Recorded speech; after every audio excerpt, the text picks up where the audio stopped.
Shalom, damai di hati. Berjumpa lagi dalam kanal YouTube Marturia Bukit Kasih Irian Permai dalam program Perenungan Firman Tuhan. Dan di saat ini bacaan kita sesuai dengan MTPJ Gemim untuk tanggal 3 hingga 9 Desember tahun 2023 dengan bacaan Mazmur 85 ayat yang pertama hingga ayat yang ke-14. Sebelumnya mari kita satu di dalam doa, kita berdoa. Bapa di surga, terpujilah Engkau oleh karena kasih dan kemurahan-Mu. Kembali kami diperkenankan untuk lagi membaca dan merenungkan firman-Mu. Boleh belajar lagi tentang kehendak-Mu Tuhan, sesuai dengan apa yang tertulis di dalam Alkitab. Supaya di bulan Desember ini, bulan yang penuh dengan kedamaian, kami boleh melakukan apa yang menjadi kehendak Tuhan. Dan kami boleh menjadi alat damai sejahtera-Mu dimanapun kami pergi dan kami berada. Kuasai hati dan pikiran kami dalam tuntunan urapan Roh-Mu yang kudus. Beri hikmat dan pengertian dan berfirmanlah bagi kami. Kami siap mendengarkan. Di dalam nama Tuhan Yesus Kristus, firman yang menjadi manusia, kami berdoa. Amin. Saudara-saudara yang diberkati dan dikasih Tuhan, sekali lagi bacaan kita dari Mazmur 85 ayat yang pertama hingga ayat yang ke-14. Oleh Lembaga Alkitab Indonesia memberi judul perikop Doa Mohon Israel Dipulihkan. Saya bacakan buat saudara untuk pemimpin biduan Mazmur Bani Korah. Engkau telah berkenan kepada tanah-Mu ya Tuhan, telah memulihkan keadaan Yakub. Engkau telah mengampuni kesalahan umat-Mu, telah menutupi segala dosa mereka. Engkau telah menyurutkan segala gemas-Mu, telah meredakan murka-Mu yang menyala-nyala. Pulihkanlah kami ya Allah, penyelamat kami, dan tiadakanlah sakit hati-Mu kepada kami. Untuk selamanyakah Engkau murka atas kami, dan melanjutkan murka-Mu turun-temurun? Apakah Engkau tidak mau menghidupkan kami kembali, sehingga umat-Mu bersuka cita karena Engkau? Perlihatkanlah kepada kami kasih setia-Mu ya Tuhan, dan berikanlah kepada kami keselamatan daripada-Mu. Aku mau mendengar apa yang hendak difirmankan Allah Tuhan. Bukankah Ia hendak berbicara tentang damai kepada umat-Nya dan kepada orang-orang yang dikasihinya, supaya jangan mereka kembali kepada kebodohan? Sesungguhnya keselamatan daripadanya dekat pada orang-orang yang takut akan Dia, sehingga kemuliaan diam di negeri kita. Kasih dan kesetiaan akan bertemu, keadilan dan damai sejahtera akan bercium-ciuman. Kesetiaan akan tumbuh dari bumi, dan keadilan akan menjenguk dari langit. Bahkan Tuhan akan memberikan kebaikan, dan negeri kita akan memberi hasil. Keadilan akan berjalan di hadapannya, dan akan membuat jejak kakinya menjadi jalan. Demikian firman Tuhan. Saudaraku yang diberkati dan dikasihi Tuhan, bacaan ini diberi tema damai, bertemunya kasih, kesetiaan, dan keadilan. Sekali lagi, damai, bertemunya kasih, kesetiaan, dan keadilan. Saudaraku yang diberkati dan dikasihi Tuhan, tentu bacaan dan tema ini diangkat karena pertama kita telah berada di bulan Desember. Tentu kita bersyukur oleh karena bagi orang-orang Kristen bulan Desember merupakan bulan yang penuh dengan berkat. Bulan Desember adalah bulan yang penuh dengan sukacita. Bulan Desember adalah bulan yang penuh dengan damai. Dan berarti bulan-bulan yang lain tidak demikian.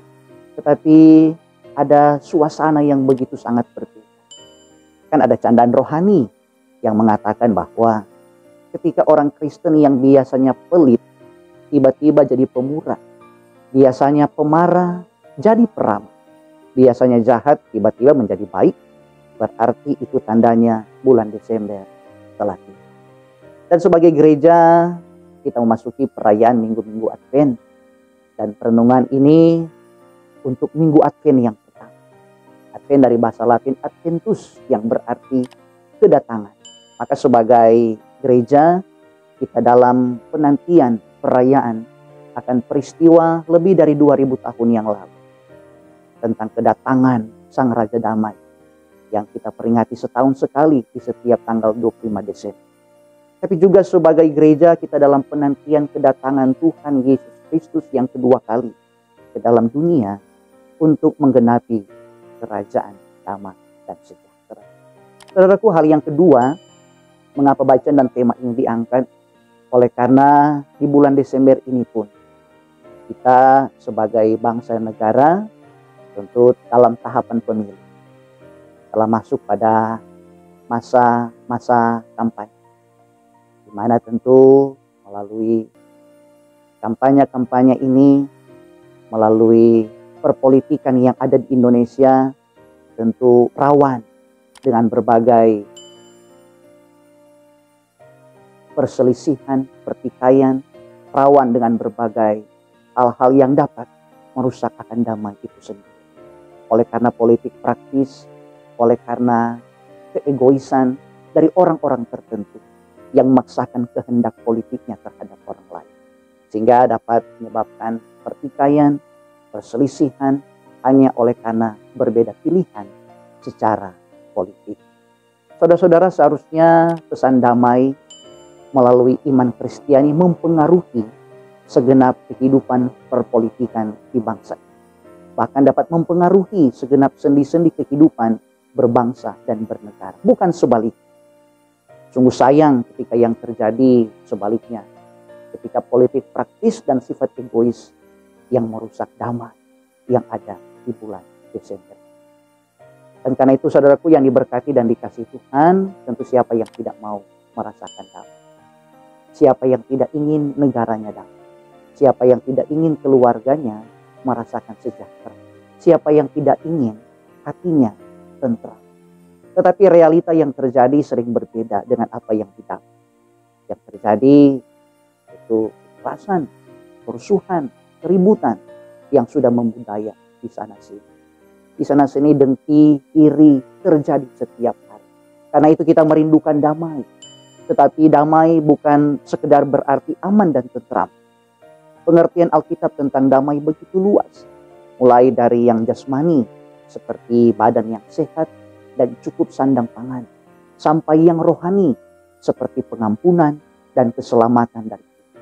Karena itu saudaraku yang diberkati dan dikasihi Tuhan, untuk menerjemahkan kata shalom dalam bahasa Indonesia sampai digunakan dua kata, yaitu damai, sejahtera. Damai berarti rukun, tenang, aman, tentram, selaras, dan sebagainya. Dan kata sejahtera berarti makmur, berkat, mapan, terpenuhi kebutuhan, dan lain sebagainya. Dalam realita ada orang yang merasa damai, hubungan keluarga harmonis, tapi mereka tidak sejahtera. Mungkin tinggal di bawah kolong jembatan. Tapi sebaliknya ada orang yang merasa sejahtera, tinggal mungkin di rumah yang mewah, tapi tidak ada damai di sana. Karena hubungan suami istri, anak dan orang tua tidak dalam kerukunan. Karena itu bicara damai sejahtera, bicara tentang satu paket shalom yang datang dari Tuhan, menyangkut batin ini dan menyangkut lahir. Dan karena itu saudaraku yang diberkati dan dikasihi Tuhan, damai datangnya dari Tuhan. Dia merindukan dan Tuhan menginginkan kita menikmati damai yang sesungguhnya. Bagian Alkitab renungan kita di saat ini tentu bicara juga tentang hal yang ada satu perasaan yang belum damai seutuhnya yang dirasakan oleh umat Israel sudah pulang dari pembuangan. Mereka mengakui bahwa Tuhan Allah Maha Pengampun, Tuhan Allah Maha Pengasih, Tuhan Allah telah mengizinkan orang-orang Israel untuk pulang kembali ke tanah Kanaan. Telah diampuni oleh Tuhan dan telah diizinkan untuk pulang, merupakan sebuah kesukacitaan. Tapi masih ada rasa yang belum sepenuhnya damai, belum pulih seutuhnya hati mereka, belum merasa damai yang sesungguhnya. Seakan-akan Tuhan masih mau menghukum mereka. Karena itu pemazmur berdoa, pulihkanlah kami ya Allah penyelamat kami. Melalui doa pemazmur ini ditegaskan bahwa Pertama, Allah itu adalah kasih dan menghendaki umatnya menikmati damai. Firman Allah berbicara tentang damai. Itu yang dapat kita baca di dalam ayatnya yang ke-8. Perlihatkanlah kepada kami kasih setiamu ya Tuhan, dan berikanlah kepada kami keselamatan daripada. Tentu hal yang kedua yang ditekankan oleh bacaan ini, bahwa jangan kembali kepada kebodohan. Bahwa umat Israel pernah terjebak pada kebodohan, itu dengan tidak setia kepada Tuhan, menyembah ilah-ilah yang lain, sehingga membuat Tuhan murka. Mereka harus masuk ke dalam pembuangan, dan itu adalah sebuah kebodohan. Tentu umat Israel diharapkan tidak kembali kepada kebodohan, tapi sebaliknya hidup takut akan Tuhan, hidup kembali setia kepada Tuhan, akan berdampak pada keselamatan. Demikian kemuliaan Allah akan diam di negeri tersebut. Hidup takut akan Tuhan akan memunculkan kasih dan kesetiaan akan bertemu. Keadilan dan damai sejahtera akan bercium-ciuman. Kesetiaan akan tumbuh dari bumi dan keadilan akan menjenguk dari langit. Artinya ketika umat tetap setia kepada Tuhan, maka keadilan dari Tuhan akan dinyatakan. Bahkan Tuhan akan memberikan kebaikan dan memberkati negeri di mana negeri akan memberi kasih. Keadilan akan berjalan di hadapannya dan membuat jejak kakinya menjadi jalan. Hanya dengan ikut jalan Tuhan, itu percaya dan taat pada firman-Nya, maka damai sejahtera akan dirasakan seutuhnya. Saudaraku yang diberkati dan dikasihi Tuhan, melalui Mazmur pasal 85 ini, tentu kita memahami bersama bahwa Allah menghendaki damai dan sejahtera bagi umat.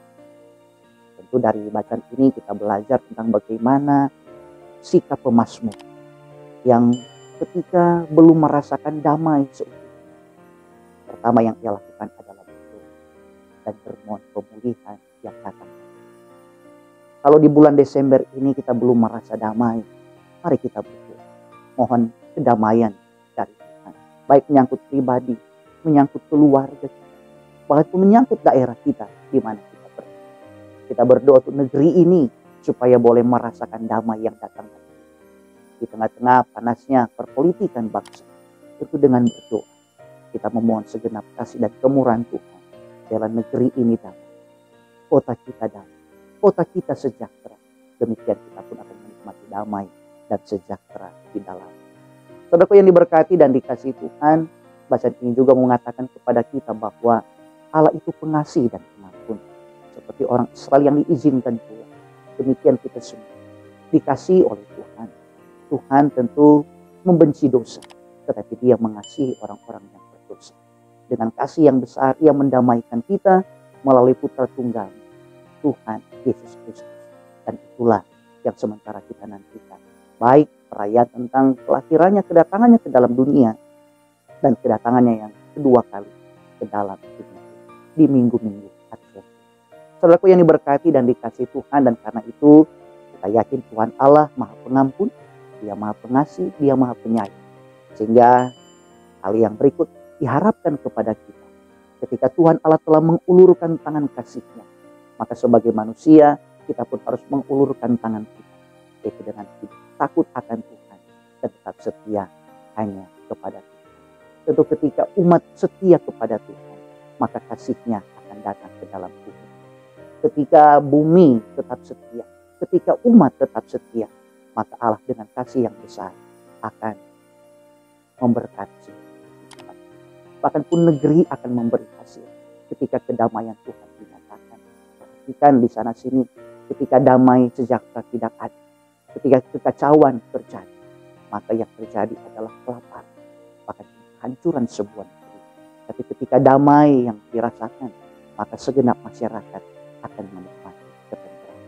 Dan karena itu firman Tuhan mengajak kepada kita juga untuk hidup di dalam keadilan, juga hidup mengikuti setiap ketetapan firman Tuhan. Seperti jejak-jejak kaki dari Allah, kita mengikuti jejak-jejak kaki, kita menuju kepada kehidupan yang penuh dengan damai dan sejahtera. Firman Tuhan berkata keadilan akan berjalan di hadapannya dan akan membuat jejak kakinya menjadi jalan. Dan jalan itulah yang harus kita ikuti. Sehingga di minggu-minggu Advent, di bulan Desember yang penuh damai ini, untuk kita tetap taat dan setia pada firman Tuhan, sekalipun di tengah-tengah berbagai kesibukan dalam rangka menyambut dan merayakan Natal. Tetapi hati, pikiran, dan pribadi kita, keluarga kita, gereja kita tetap fokus untuk setia kepada Tuhan ini bahkan pun sampai selamanya. Tuhan memberkati kehidupan kita semua. Terpujilah nama Tuhan, jadilah Allah damai sejahtera. Amin. Mari kita berdoa. Bapa di surga, terima kasih oleh karena firman-Mu kembali mengingatkan kami tentang kedamaian yang sesungguhnya datang dan berasal dari Tuhan. Sehingga sebagai umat yang percaya, yang takut akan Tuhan, ketika hidup takut akan Tuhan dan setia kepadamu Tuhan, kami boleh mengalami damai yang sesungguhnya. Dan karena itu mampukan kami sebagai gereja untuk hidup demikian dan menjadi alat damai sejahtera-Mu di muka bumi ini. Di dalam nama Bapa dan Anak dan Roh Kudus, kami berdoa dan bersyukur kepada-Mu. Amin. Tuhan berkati kita semua. Shalom, damai.